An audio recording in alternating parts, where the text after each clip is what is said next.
The moons were crowded with ships that had nowhere to go. Two of them circling a dying star, both surfaces packed with evacuation craft that had launched on instinct before anyone did the math. The math was simple. The gravity well was already forming. There was no outside to reach in time. No warning, no declaration, no mercy. The children had been ash for 96 hours before this moment. 50,000 of them.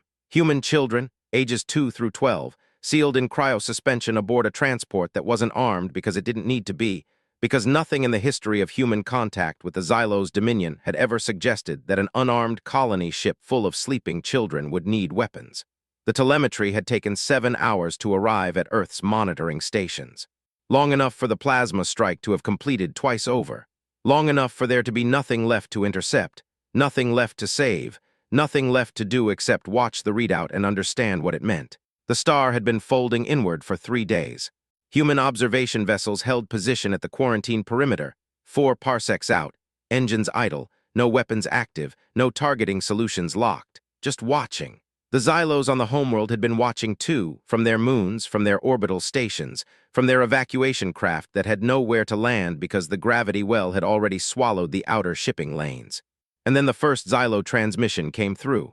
Subsonic resonance, translated and broadcast on all open frequencies.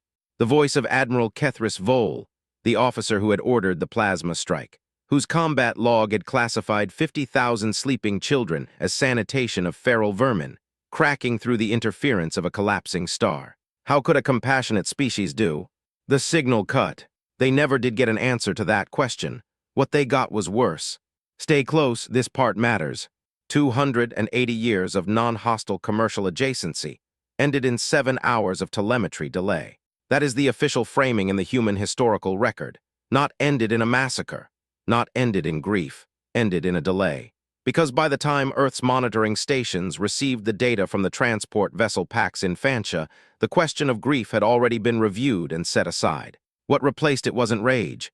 Rage is reactive. What replaced it was something quieter and far more dangerous.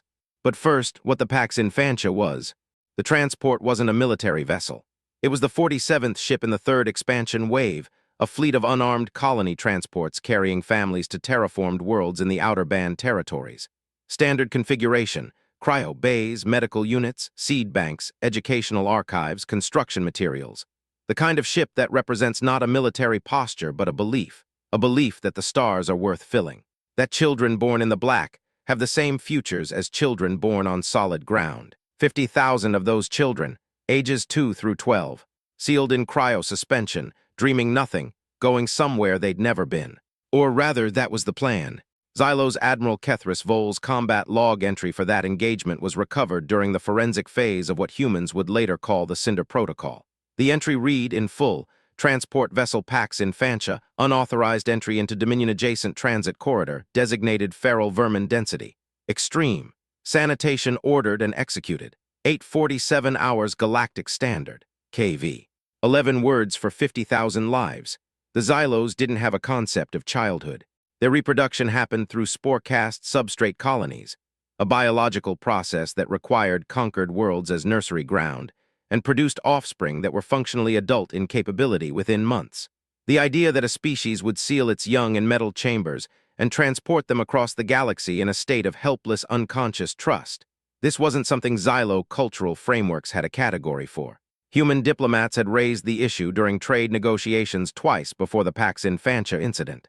Both times, Xylo legal scholars dismissed it as, quote, soft-form superstition. The galaxy had learned not to expect better. 14 other species had tested Xylo patience over the 9 centuries of the Dominion's expansion. 12 were gone. 2 survived, reduced to substrate labor castes, their worlds converted into spore nurseries, their cultural records reclassified as agricultural management data. The surviving species in the galaxy's middle territories had developed a careful, practiced blindness. You didn't comment on the substrate castes. You filed your tribute. You attended the Galactic Assembly and voted the way the Neural Ridge count of the senior Xylo delegate indicated you should vote. You survived. That was the pre-Infantia galaxy. That was normal. Communications Officer Leah Weston was 29 years old when she received the telemetry from the Pax Infantia. She was working the overnight shift at Earth Central Monitor Station Kepler 7, a deep space relay post that did nothing dramatic. It received signals, logged them, forwarded them up the chain. Routine work. She had chewed her lower lip until it bled 3 times in the past month, a habit she developed during a difficult posting, and she was in the middle of doing it again when the signal lock indicator on her board turned red. The playback ran automatically. She watched the heat signature of the plasma strike. She watched the cryo-bay decompression sequence. She watched the debris field expand. She triggered the Cinder Protocol lockdown 17 seconds later. The Cinder Protocol was a standing order most officers didn't know existed, a contingency file created by Earth Central Command and reviewed quietly every decade, never activated, always renewed. It had one function: to transfer all human diplomatic and military infrastructure into a state of operational silence pending strategic review. No declarations, no broadcasts, no official responses. Weston later said she didn't make the decision. She said the decision was already in the standing orders, and she just read them correctly. That was the first thing Weston ever said publicly about the Pax Infantia. It would be a long time before she said a second thing. Earth went silent, not the silence of shock, though the galaxy was willing to accept that interpretation for a while. Embassies stopped answering hails. Trade convoys rerouted without explanation, not canceled, just rerouted silently with automated notifications citing course adjustment for efficiency. Human delegates to the Galactic Assembly continued attending sessions. They sat in their designated gallery. They observed. They took notes. They departed at the scheduled time. They stopped speaking. The Xylos noticed but weren't concerned. 14 other species had gone quiet after Dominion actions before, and all 14 had eventually resumed normal operations. Silence was a grief behavior. Grief was temporary. The Xylos filed the human silence under expected carbon-based emotional disruption and gave it a resolution window of 18 standard months. 3 Xylo-cultural anthropologists published papers within 6 weeks of the Pax Infantia incident. The papers analyzed what they called human grief paralysis, a temporary withdrawal of social engagement following significant loss events, expected to resolve once the species processed its emotional data. The papers cited historical precedent from 4 other carbon-based species. The papers are still taught in xenopsychology courses across the galaxy. They are also completely wrong. Humans weren't grieving, they were measuring. In the archives, you can see the shift happening in real time if you know what to look for. Human diplomatic language changed 14 hours after telemetry confirmation. Not in tone, the language stayed formally polite. Not in frequency, communications continued at normal intervals. One word disappeared. The word please, present in 93% of human outgoing diplomatic correspondence for 2.5 centuries, vanished from every official communication sent after hour 14. It never returned. Ambassador Yoroshenk had served as humanities liaison to the Xylo Trade Councils for 19 years. He was a careful man, meticulous. He blinked twice in rapid succession when he was lying to himself, a tick his staff knew about and never mentioned. In his private logs, recovered later during the archival phase of the Cinder Protocol, he repeated a phrase that appears 47 times across 11 years of entries. They're not hostile, just culturally opaque. Schenk had spent 2 decades arguing for restraint. He had written position papers on the productive value of prolonged non-hostile contact. He had personally negotiated 3 agricultural patent exchanges and 2 navigational chart licenses with Xylo trade representatives, and he had done it well. He understood the Dominion's hierarchy, the neural ridge count system, the caste structure, the deep cultural assumption that apex status was a biological fact rather than a conditional arrangement. He had not understood that this assumption was also a vulnerability. After the Pax Infantia, Schenk's private logs go quiet for 11 days. When they resume, the phrase culturally opaque never appears again. The double blink per people who knew him after also stopped. He still attended the same meetings, filed the same reports. He just stopped reassuring himself. Crossed the station, Substrate Delegate Thrin, an insected representative from the Vreeth Confederacy, one of the 14 client species under Xylo control, had spent 30 years filing complaints with the Galactic Assembly about the treatment of substrate labor castes. Thrin's antenna tips drooped when translating Xylo supremacist doctrine, a physical tell that every human observer at the Assembly had documented, and every Xylo delegate had never noticed or never cared to notice. The complaints were formally received, filed, and ignored. 30 years of paper. After the Pax Infantia, Thrin stopped filing complaints too. Not because the situation had improved, because something in the quality of the silence coming from the human gallery had changed. And Thrin, who had spent 3 decades reading rooms for survival, Felt it the way you feel a pressure drop before weather hits. 3 protocols were activated without public announcement 14 hours after telemetry confirmation. Not war, not sanctions, not a military mobilization.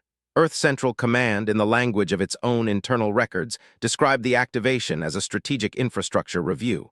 3 programs, running simultaneously, with no names in any document that would survive an assembly inquiry. The first program was called the Whisper Network internally, covert contact infrastructure, already in place from prior diplomatic work, now repurposed. Human personnel embedded in client species populations across 43 Xylo-controlled worlds began receiving new operational briefs. Not weapons, not sabotage orders, not yet. Archives. The second program had no public name at all. Human engineering teams had sold efficiency upgrade modules to Xylo industrial facilities during the commercial adjacency era. Standard equipment, well-reviewed. The modules worked perfectly. For 26 months, the third program was a research authorization. A single facility, Gravity Well Station Othmer, a human installation on the outer edge of the Kepler nursery yards, officially listed as a gravitational survey research post. The authorization granted Othmer's team access to a category of captured Xylo survey drone technology that had been sitting in deep archive for 11 years, classified and unused. The Xylos used those survey drones to identify habitable star systems for conquest. They worked by mapping the gravitational lensing properties of target stars, how the star's mass bent light and space around it, what that said about the system's long-term stability. The Othmer team was authorized to study what happened when you ran that process in reverse. For the Vreeth Confederacy, the change came in the form of 3 historians. Not soldiers. 3 historians arriving on the Vreeth homeworld with a data set and a translation team, requesting access to the Confederacy's public archive reading rooms. They brought credentials. They brought equipment. They brought food because the journey was long and Vreeth hospitality toward researchers was a well-documented cultural value. What they also brought, a complete archive of Xylo internal zoological classification documents, declassified under Earth Central's new standing order, translated into 17 Vreeth dialect variants. The Vreeth had served the Xylos for 4 generations. They had been told by Xylo cultural delegates, by the assembly record, by their own religious institutions, which had been quietly reshaped over a century of substrate servitude, that their service was sacred obligation, a spiritual duty owed to superior beings. The Vreeth word for the Xylos in precontact records meant roughly the sky scent. By the time the historians arrived, it had evolved into something closer to the necessary ones.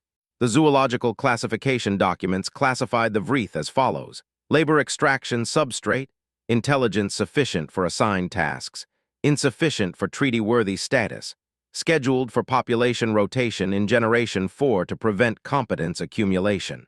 Population rotation, Generation 4. The Vreeth historians who processed the translation first didn't speak for a long time. Then one of them, a woman named Issa, who had spent her career documenting the spiritual dimensions of the Vreeth-Xylo relationship, asked the human historians a single question. How many species received these classifications? The answer was all of them. Issa was 53 years old. She had 3 grandchildren. She had believed genuinely and completely for her entire professional life that the Vreeth's service to the Dominion was chosen rather than engineered. The human historians didn't editorialize. They didn't offer comfort. They answered her question, left the archive copies, and departed on the next transport. Within 6 standard months, the Vreeth stopped delivering tribute shipments to Xylo collection points. Within 8 months, they had armed themselves with kinetic accelerators built from human-designed schematics that appeared, anonymously, in their open-access engineering databases. The Xylos lost their largest food production network because someone taught the cooks to read. The Rehook checkpoint came not from a weapon or a battle, but from a timing report. 18 Xylo mining outposts across 7 systems experienced simultaneous reactor failures over the course of 4 standard days. No explosions, no visible damage, just cooling systems that stopped cooling warmth spreading through metal structures in a slow, even pattern that mimicked the profile of maintenance negligence. Xylo forensic investigators spent 11 weeks analyzing the failure patterns before concluding, in a classified report that humans would later recover and publish in full, that the most likely cause was manufacturing defect in a shared component supply chain. The report recommended updated procurement standards. What the investigators had not checked: the efficiency upgrade modules sold by human engineering teams during the commercial adjacency era. The modules had been installed across all 18 affected facilities. They had worked perfectly for 26 months, flawlessly, in fact, improving output metrics by an average of 7% across all sites. Then they had initiated catastrophic decay sequences, simultaneously, timed to the millisecond. Not a manufacturing defect, not negligence, not coincidence. Human archivists, in their internal records, gave the program a name: prepositioned consequence infrastructure. The phrase doesn't appear in any public document. It appears 83 times in the internal records recovered later. The Xylo report on the reactor failures was published 14 months after the Pax Infantia. The Galaxy read it and concluded that the Dominion was experiencing an unlucky streak of industrial problems. No one connected the failures to the silent humans in the assembly gallery. No one looked at the timeline and noticed that the modules had been installed an average of 28 months before the Pax Infantia, meaning the decay sequences had been preloaded before the massacre had even happened. Before, not after. The infrastructure had been waiting, patient, timed, already in place long before there was a trigger to pull. The Galaxy had spent 14 months watching human silence and calling it grief. What it had actually been watching was a species finishing its homework. The Galaxy had spent 14 months calling it coincidence. Round 3 came without soldiers either. The Xylos maintained their grip across 43 systems through one specific mechanism. Each client species believed the others were loyal. That belief made rebellion suicidal. You didn't rise up alone. You filed your tribute, watched your neighbors file theirs, and assumed the math was against you. Humans introduced one targeted information drop per species. Tailored, translated, delivered through the Whisper network by historians, linguists, and cultural analysts who had spent decades learning exactly which fear sat deepest in each client civilization's collective memory. The Skrell Hive received a set of Xylo internal research memos discussing Queencast genetic structure and its potential applications in neurological study. Not fabricated, filed, recovered from Dominion's scientific archive during the infrastructure audit phase, and delivered without commentary. The Phosian Assembly received classified Xylo colonial planning documents listing 3 Phosian worlds as priority candidates for spore substrate conversion in the next expansion cycle, scheduled 8 years out. The Vren Collective received zoological population modeling data showing their species' projected labor capacity over 4 generations, with a column labeled scheduled reduction that appeared in every 10th-year projection without explanation. None of it was invented. Humans simply found the documents the Xylos had never expected anyone to read, translated them into 37 languages, and hand-delivered them to the species scheduled for erasure. Within 14 months, the Dominion lost 11 allied fleets, not to human weapons, to client species self-defense pacts, emergency mutual protection agreements signed in secret, ratified in haste, built on the simple shared discovery that none of them had ever actually been safe. The Xylos had maintained an empire for 9 centuries by making sure the prey never compared notes. Someone had started a reading group. The economic strangulation came next, and it was quiet in a different way. Xylobiology required specific stellar radiation frequencies for normal neurological function. This wasn't a minor preference. It was a deep evolutionary dependency, the kind that develops over millions of years when a species never has reason to adapt away from a good thing. Their circadian rhythms, their cognitive processing cycles, their reproductive triggers, all calibrated to the precise spectral output of their home star type. When they expanded, they prioritized systems with compatible stars. When they conquered, they built their administrative centers on worlds with the right light. Humans cataloged this during the commercial adjacency era. It appeared in 16 separate research papers in the Xenobiology archive, all publicly filed, none flagged as strategically relevant at the time. 16 resource convoys vanished in transit over a 6-month period. No wreckage, no distress signals, no debris fields. Ships that had filed departure records and never arrived, as if the space between the Xylo agricultural worlds and the homeworld had simply declined to carry them. Xylo investigators searched the affected transit corridors for 3 months. They found no evidence of human vessels, no weapon signatures, no gravitational anomalies of any kind, or rather, none that their scanning equipment was calibrated to detect, because the specific type of micro-wormhole buoy that had briefly redirected 16 convoys into uninhabited drift zones had been built using a design principle the Xylos had never researched. They had no reason to research it. It was their own survey drone technology repurposed. The homeworld began rationing neurological support resources. Then the military began competing with the civilian population for access to the limited supply. Then the enforcer caste started making choices about which worlds received priority shipments, and the client species on the lower end of those lists started making their own choices in response. The Dominion had been a machine built on surplus. Humans had turned it into a machine running on debt. Gravity Well Station Othmer completed its primary research 73 days after the Pax Infantia. The facility's lead researcher, a woman named Dr. Sable Oru, was eating a standard-issue ration pack when the final calculation results came through. She let it cool for a moment before she looked at the screen. She checked the number twice, set the pack aside without finishing it, and walked to the main array control station at a normal pace. She didn't run, she didn't call anyone first. She sat down, confirmed the results a third time, and sent a single-line message to Earth Central Command. Threshold confirmed. Awaiting authorization. The authorization came back in 4 minutes and 11 seconds. The technology had been built from Xylo survey drone components. The same gravitational lensing arrays the Dominion used to assess target stars for conquest suitability. The drones measured how a star's mass bent space around it. They mapped the geometry of stellar gravity. They did this with extraordinary precision because conquest planning required extraordinary precision. Othmer's team had spent 73 days asking what happened if you didn't just measure that geometry but pushed it. The answer was you could compress a star past the point where its own mass became its own destruction. Not with weapons, not with explosions, with math, applied slowly.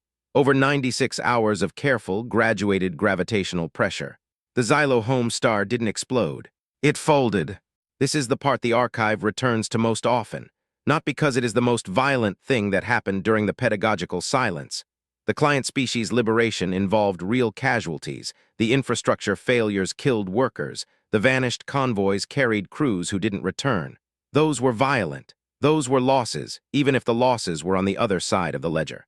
The stellar collapse is returned to because of what it looked like. The Xylo homeworld had 2 moons. In the final hour before the event horizon formed, both moons were crowded with evacuation craft that had launched on instinct, carrying everyone who had access to a ship and the will to try. But the gravity well had already swallowed the outer shipping lanes. The craft had nowhere to go outside the collapse radius in time. So they watched. Human observation vessels held position at the quarantine perimeter. No weapons active, no targeting solutions. The order from Earth Central Command for the observation fleet was 3 words: hold, witness, document. The star began to dim first. Not suddenly, gradually the output spectrum shifting. Wavelengths bending inward. The visible light moved toward violet, then into ultraviolet, then past what any eye could see. The Xylos have a biological response to visible light loss. The bioluminescent neural ridges along their thorax and cranial structure begin firing in compensation patterns, producing their own light when ambient light drops. Normally this happens in sleep cycles, in dark spaces, during underground travel. On the homeworld, in the final hour, every Xylo on the surface and in orbit did it at once. 1 trillion bioluminescent signals firing in synchronous panic. The neural ridges don't communicate in a shared language, but they pulse in emotional registers that carry biological data, fear, distress. The specific frequency pattern that the Xylo body produces when it understands that something is wrong and has no response available. The human observation vessels recorded all of it, every pulse, every spike, every moment when the frequency shifted from distress into something the Xylo xenobiologists later described, in recovered research notes, as resignation pattern, subtype terminal. The gravity waves hit at hour 89. Not destructive waves, pressure waves. Informational. The kind you feel as a shift in the inner ear, a momentary sense that the air has changed weight. Every sentient being in 4 parsecs felt it. For humans on the observation vessels, it was subtle, like the pressure drop before a storm. For the Xylos, whose star-dependent neurology was already failing from the spectral shift, it registered as a system-wide neurological disruption. Every cognitive process that depended on stellar radiation input collapsed simultaneously. There will be no rescue, there will be no deal, there will be no star. Communications Officer Leah Weston watched the event horizon form from Observation Deck 7. She was 31 years old, 2 years older than she'd been when she received the Pax Infantia telemetry. Her left hand rested flat against the viewport glass. The glass was cold. The observation deck ran 10 degrees below standard cabin temperature to prevent condensation on the ports. She would have felt it. She didn't move her hand. Her lips weren't moving. The medical scanner in the observation deck ceiling logged her biometrics throughout the event, as it logged all crew biometrics during high-stress operations. Her heart rate, 58 beats per minute. Her cortisol readings, baseline. Her hands, steady. The event horizon formed at hour 96. 0.7 seconds of visible boundary, a dark sphere where the star had been, the edge of it sharp in a way that light at a boundary has no right to be sharp. Then the sphere contracted. The two Xylo moons, still carrying their crowds of evacuation craft, began their inward spiral. Intact, unhurried, the way water moves around a drain. 43 billion Xylos on the homeworld. 14 client species populations still resident on substrate colonies in the home system. Gone in the span of time it takes to breathe out. Not one human ship fired a weapon. The last Xylo transmission came from Admiral Kethris Vol. His subsonic resonance chambers were failing as the star collapsed. The translation is imperfect, the human linguists noted in their processing records, because the resonance patterns of a dying Xylo don't map cleanly onto any language with a word-by-word equivalent. But the semantic content was clear. Vol had been the officer who ordered the Pax Infantia strike. His neural ridges in the archive footage were pulsing in a pattern the xenobiologists identified as the closest Xylo equivalent of a question. How could a compassionate species do this? No human ship responded immediately. 11 seconds of silence. Then, from every human vessel in the Cinder Protocol zone simultaneously, the same transmission, broadcast in Xylo subsonic resonance frequency, translated by the same linguistic teams that had spent 2 years preparing the client species archives. Compassion is a bilateral agreement. You voided the contract, we voided your star. The transmission ended. The event horizon completed. In the observation deck footage, you can see Weston's hand slide slowly down the viewport glass as the star vanishes. She doesn't pull it away. She lets it drop until her arm hangs at her side. She stands there for 11 more seconds, looking at the place where a star used to be. Then she turns around and walks back to her station. Someone asked her, years later, what she felt in that moment. Nothing, she said. That was the point. The Cinder Protocol zone remains quarantined to this day. No patrol vessels. No monitoring buoys. The gravitational anomaly where the Xylo home star used to be is self-maintaining. Any ship that enters the collapse radius is pulled apart by tidal forces before it reaches the former homeworld orbital plane. The Xylos deposited their entire species history into a region of space that now destroys anything that tries to visit it. The Galactic Assembly convened emergency session 41 hours after the collapse. 17 species called for human sanctions. 3 called for expulsion from the Assembly entirely. 5 called for preemptive containment strikes against Earth, though none of the 5 had a fleet capable of following through on the suggestion, and all 5 knew it. Ambassador Schenk attended the session. He sat in the gallery, not at the delegate table. He had not spoken in the Assembly chambers in 2 years. He did not speak now. He watched the session from the gallery, took notes in the same compact handwriting he had used for 19 years of diplomatic work, and when the session adjourned, he stood up, straightened his jacket, and walked out. He left a data crystal on his seat. The crystal contained one file, telemetry from the Pax Infantia massacre. Time-stamped, unedited, uncompressed.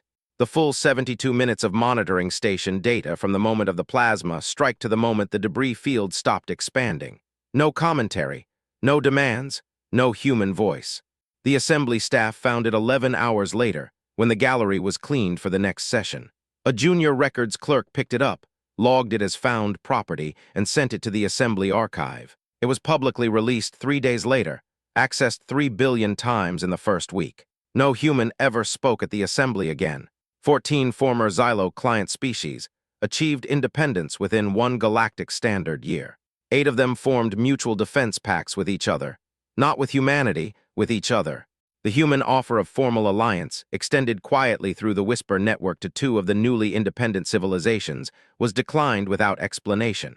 Humans received the refusals without response and resumed normal commercial exports, agricultural patents, medical research, educational frameworks.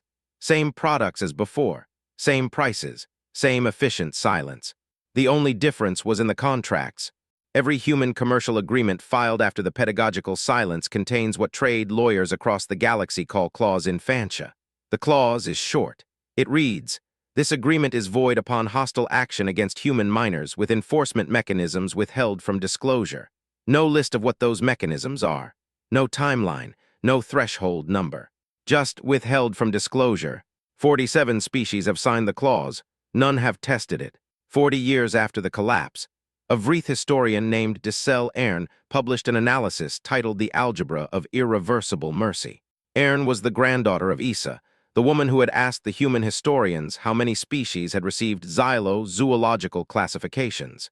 Issa had spent the rest of her life documenting the Vreith liberation. Dissel Airn had spent her career documenting what came after. The thesis of the analysis was simple. Humanity didn't stop caring. They calculated the cost of caring against the cost of not caring and found a point where the math changed. The Vreith word Airn coined for this point translates roughly as the place where grief runs out, but the human phrase she quoted was more precise: 50,007 seconds. The 7 seconds were the time between the moment Weston received the Pax Infantia telemetry and the moment she triggered the Cinder Protocol lockdown. The algebra Airn wrote was not cold. It was the opposite of cold.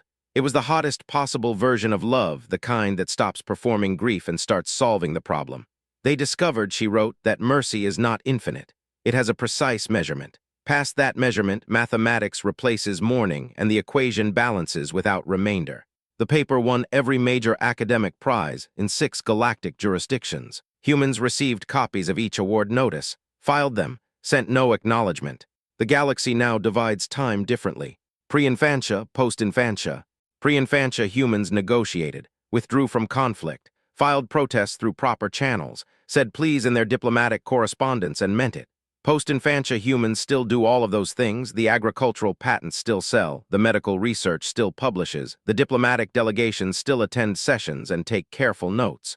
The politeness is intact, the patience is intact. But 3 species have tested the threshold in the 2 centuries since the Xylos. None of them exist to file reports. No ultimatums were issued, no warnings given.